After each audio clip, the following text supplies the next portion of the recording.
Surat Al-Ikhlas diturunkan di Mekah dan ayat-ayat surah ini berjumlah 4 ayat.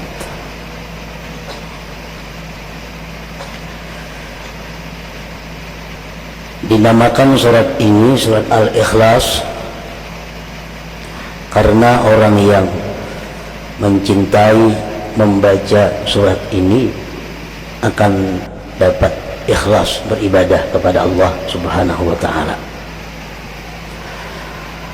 Dan lagi bukan hanya Al-Ikhlas nama surah ini, para ulama mengatakan bahwa surat ini sampai mempunyai 20 nama. Yang demikian menunjukkan kemuliaan dan kelebihan surah ini. Antara lain disebut pula surah ini dengan suratul wilayah, surah wilayah, artinya surah kewalian. Kenapa demikian?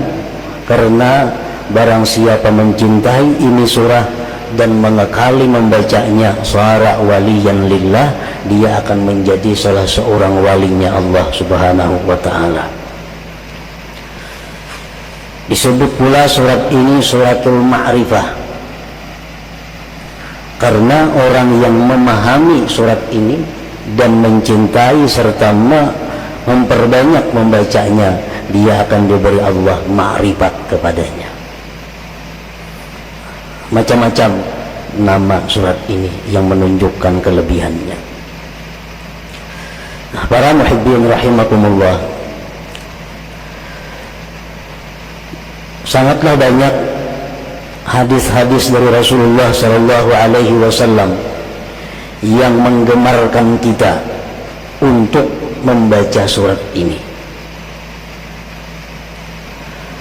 Antara lain yang pertama sabda beliau sallallahu alaihi wasallam, ayajizu ahadukum ay yaqra'a thulutsal Qur'an fi lailah, faqalu ayyuna yutiku dzalik ya Rasulullah, faqala Allahul wahidus samad thulutsul Qur'an, akhrajahu Muslim.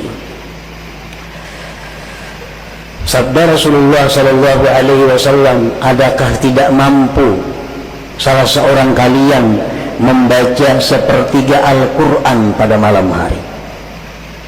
Ujar Nabi, mampulah ikam wahai sahabatku membaca sepertiga Al-Quran di malam hari. Ujar para sahabat, siapa nangkawa demikian wahai Rasulullah, kami tidak sanggup. Rasulullah bersabda lagi, surat Qul huwallahu ahad ini adalah sepertiga Al-Quran. Artinya orang yang membaca satu kali suratul Ikhlas ini, dia sama dengan orang yang membaca sepertiga Al-Quran pahalanya. Dalam arti pahala pokok. Ya, pahala itu kayak gajian juga, ada gajian pokok, ada gajian tunjangan, macam-macam. Nah, jadi pahala pokok sama, cuma pahala bonusnya kadada. Kan setiap huruf Al-Quran 10 kebajikan, 2 huruf 20. Nah, kalau kita membaca sepertiga Al-Quran, berapa huruf? Itu bonusnya. Kalau pahala pokok kita baca surat Al-Ikhlas sama dengan pahala sepertiga Al-Quran. Yang kedua, Rasulullah Shallallahu Alaihi Wasallam bersabda kepada seorang laki-laki. Seorang laki-laki ini imam di Masjid Quba. Nah, laki-laki ini jadi imam membaca surah hingga Qul huwallahu ahad. Sembahyang maghribnya, isya'nya, subuhnya, zuhurnya, asar, bila jadi imam habis Fatihah Qul huwallahu ahad. Rakaat pertama, rakaat kedua, andai kata dia ingin surat yang lain, tetap ada Qul huwallahu ahad itu. Habis itu kita sambung surat yang lain. Pokoknya setiap kali inya sembahyang mesti dibacanya suratul Ikhlas ini. Dilaporkan orang kepada Rasulullah Sallallahu Alaihi Wasallam, dipanggil oleh Nabi. Ujar Nabi, wa ma yahmiluka an taqra'a hadhihi surah fi kulli rak'ah? Apa yang mendorong engkau? Apa yang mendorong engkau membaca surat ini tiap-tiap rakaat? Faqala ya Rasulullah inni uhibbuha. Wahai Rasul, ulun katuju lawan itu surah. Ulun suka. Faqala Rasulullah sallallahu alaihi wasallam inna hubbaha adkhalakal jannah. Bahwa kecintaan engkau kepada surah Qul Huwallahu Ahad itu memasukkan engkau ke dalam surga. Rawahu Tirmidzi.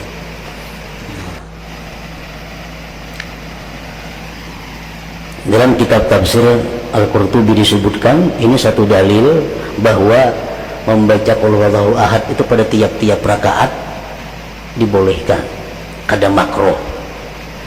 So, kita sembahyang rakaat pertama Qul Huwallahu Ahad, kedua itu pulang surahnya, atau rakaat pertama Fatihah Qul Huwallahu Ahad sambung yang lain, yang kedua kayak itu pulang, itu kada makruh. Bahkan itu mempunyai fadilat yang besar kalau didasari kecintaan kita kepada membaca surat itu.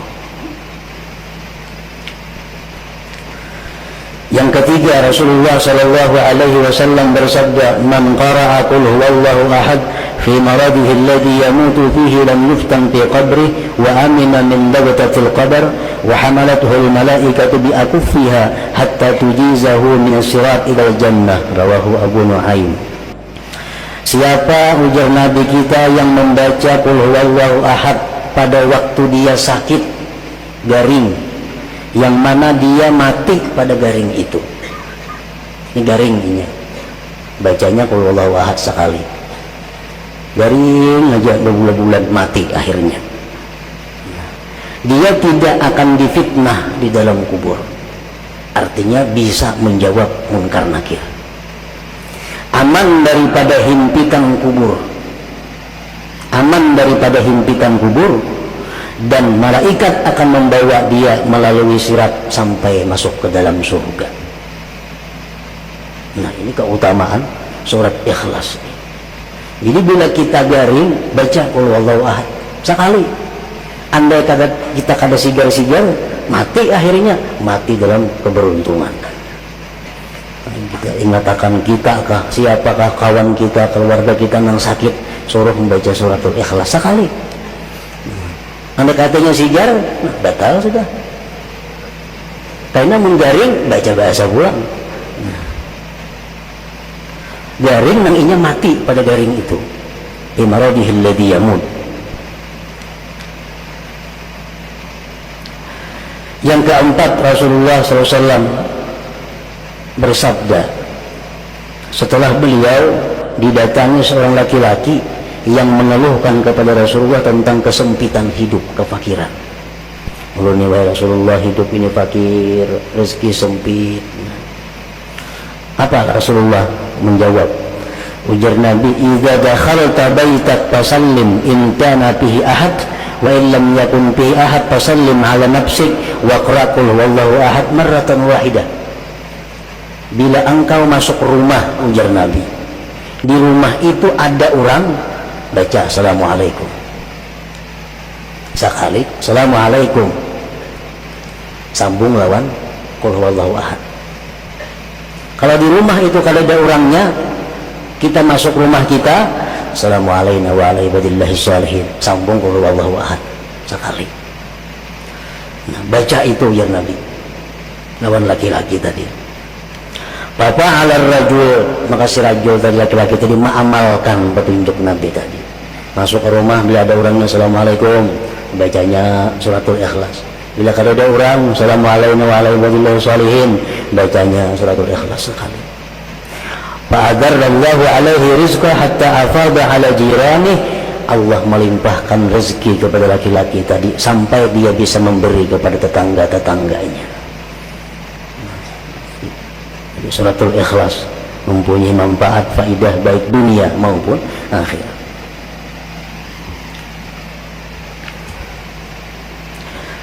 Yang kelima, disebutkan lagi tentang faidah fadilat surah Qul Huwallahu Ahad ini. Annahu kana Jibril alaihi salam ma'ar Rasul alaihi salatu wassalam id aqbala Abu Dzar al-Ghifari faqala Jibril hadza Abu Dzar qad aqbal. Sewaktu Nabi kita berjalan bersama Jibril alaihi salam, tiba-tiba datang sahabat Nabi yang bernama Abu Dzar Al-Ghifari. Ujar Jibril, nah Abu Dzar datang wahai Rasulullah. Ujar Nabi, awa ta'rifuna, itu kenal kalawan Abu Dzar itu. Kan Jibril biasa kalau datang ke itu cuma Nabi urusannya. Setelah ketemu Nabi sampaikan wahyu boleh. Ini kada, ujar Jibril, Abu Dzarrin datang. Ujar Nabi kan tahu kawan Abu Dzar itu wahai Jibril. Jibril menjawab, huwa ashharu indana minhu indakum. Di kalangan malaikat Abu Dzar lebih terkenal daripada kalangan manusia. Abu Dzar kalau di malaikat wahai Muhammad terkenal lebih daripada di bumi ini. Bersabda Nabi kita, berkata Nabi kita, bimaza nala hadhihi fadilah. Kenapa dia mencapai ini fadilat wahai Jibril? Keutamaan ini dengan sebab apa dia capai? Jibril menjawab, likasrati qiraatihi qul huwallahu ahad, karena Abu Dzar ini banyak membaca qul huwallahu ahad.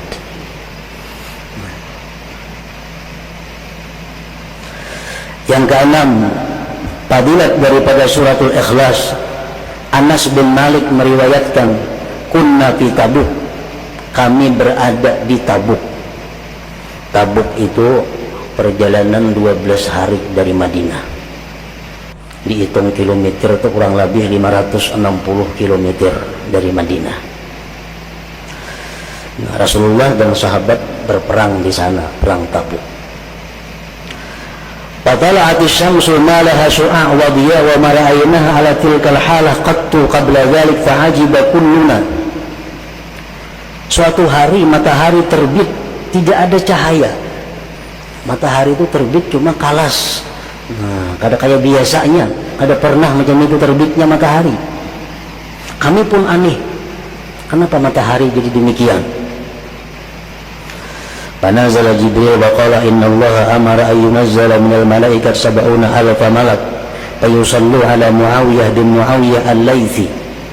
Jibril turun mengatakan kepada Rasulullah SAW bahwa Allah memerintahkan 70.000 malaikat turun untuk menyembahyangkan jenazah Muawiyah bin Muawiyah al-Laythi, sahabat Rasulullah yang tinggal di Madinah. Muawiyah bin Muawiyah ini wafat di Madinah, malaikat diperintahkan 70.000 untuk ikut menyembahyangkannya.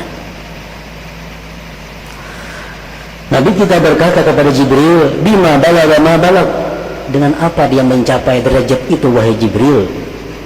Jibril menjawab, kana yuhibbu surat al-Ikhlas, karena Muawiyah itu suka dengan surah qul huwallahu ahad.